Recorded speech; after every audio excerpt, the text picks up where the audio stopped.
Periods are normal. Is it? If it's so, then why do so many people still treat them as a secret? For something that happens to nearly half of the world's population, menstruation is still surrounded by silence, shame, and inequality. In today's video, I'll be reviewing and reflecting on 3 thought-provoking short films. The first one is Jane Austen's period drama, the second one is Period Poverty, and the last one is Code Red. The first one is Jane Austen's period drama. This film tells the story of Georgina Talbot, whose period begins just as Mr. Dickley proposes to her. He mistakes the blood on her dress for a serious wound. Instead of telling him the truth, Georgina's sister Lavinia and also Vagina insists that everyone should pretend she was injured by a thorn bush because they believe no man would marry a woman who openly admits she is menstruating. Lavinia even suggests stabbing Georgina's leg or using a chicken's blood to even support the lie. However, Georgina refuses and honestly explains that the blood is from her period. This film humorously shows how little men knew about women's reproductive health back in the days. And despite the truth, Mr. Dickley still accepts and loves Georgina just the way the woman should be, and showing that honesty is much more important than shame. Our next film is Period Poverty. The story of Chloe, a schoolgirl who experiences period poverty because her family cannot afford sanitary products. She uses toilet paper instead of pads and causing her to leak on the way to her school. Even though a classmate notices the stain and kindly gives his jumper to cover Chloe, Chloe returns home crying because of the embarrassment and the financial difficulties that her family faces. This highlights that 49% of girls in the UK have missed school due to their periods, while 40% have used toilet paper because they could not afford proper menstrual products. For our last film is called Code Red, a film that follows Carmen, a 6th grade student who gets her first period while at school. Together with her best friend Tiffany here, she searches all over the school for just a menstrual pad because none are easily available. During their search, they realize that the sex education they received was not very helpful, as it focused more on keeping periods secret than even teaching girls how to manage them or even educating others about it. This film also uses creative imagery to represent Carmen's emotion and also confusion, including her struggle to use a tampon correctly. Eventually, she finds a senior student who sells menstrual pad and finally gets a pad before returning to take her math class.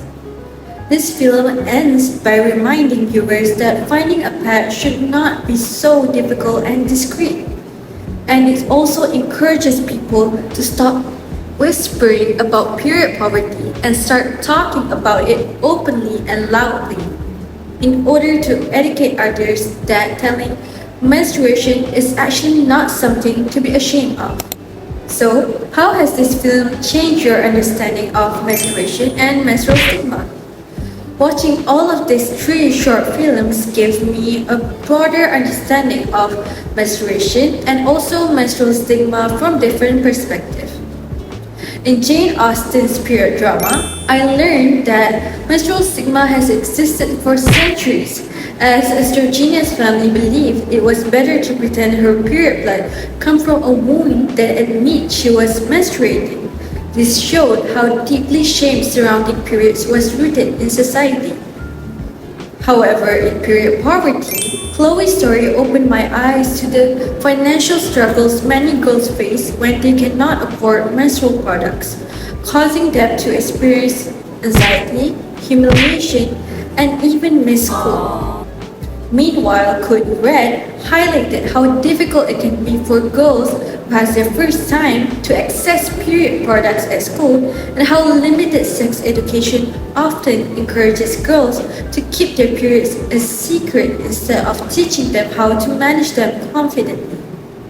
Together, this film helped me understand that menstrual stigma is influenced by history, poverty, and also the lack of education and support. Why do you think menstruation is still considered a taboo topic in many societies? All three of these films shows different reasons why menstruation is still considered a taboo. In Jane Austen's period drama, menstruation was treated as something so shameful that Virginia's sister preferred making up a story about an injury rather than telling the truth. In Code Red, the sex education video tells girls that no one but themselves should know that they are on their period, reinforcing the idea that menstruation should remain hidden. While period poverty shows how this silence prevents many girls from asking for help when they cannot afford menstrual products, leaving them to suffer in silence.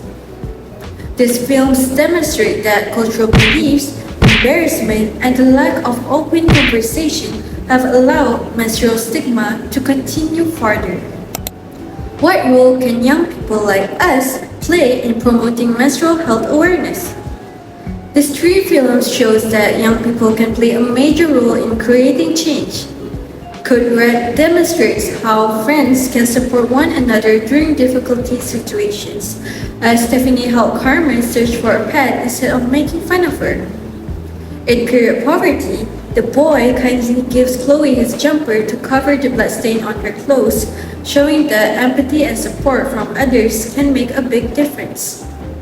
While in Jane Austen's period drama reminds us that speaking honestly about menstruation, just as Virginia did, can challenge outdated beliefs. Young people like us can continue this by encouraging open discussions, educating themselves and also others, while supporting those experiencing period poverty and helping to normalize conversations about menstruations. After watching these three films, some actions that our government or organization can take in order to improve menstrual equity is, while these three films shows that improving menstrual equity requires action from both governments and also other organizations, period poverty highlights the need for free menstrual products in school so that girls like Chloe do not have to miss class because they cannot afford pads. While Code Red shows that schools should make menstrual products easily accessible instead of forcing students to search for them during an emergency. It also emphasizes the importance of providing practical and accurate menstrual health education rather than teaching girls to hide their period. Jane Austen's period drama reminds us that governments and organizations should also invest in public awareness campaigns that challenge long-standing myths and reduce the stigma surrounding menstruation.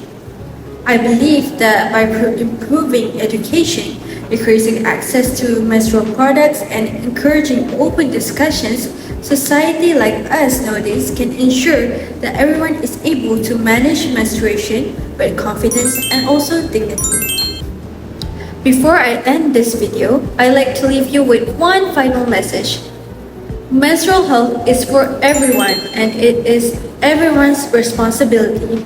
If you'd like to learn more or help educate others, follow the DaYiMa Project on Instagram. And as one of the volunteers with DaYiMa Project under Roots and Shoots Malaysia, I'm proud to support their missions of promoting menstrual health awareness. Together, we can help break the period stigma. Thank you.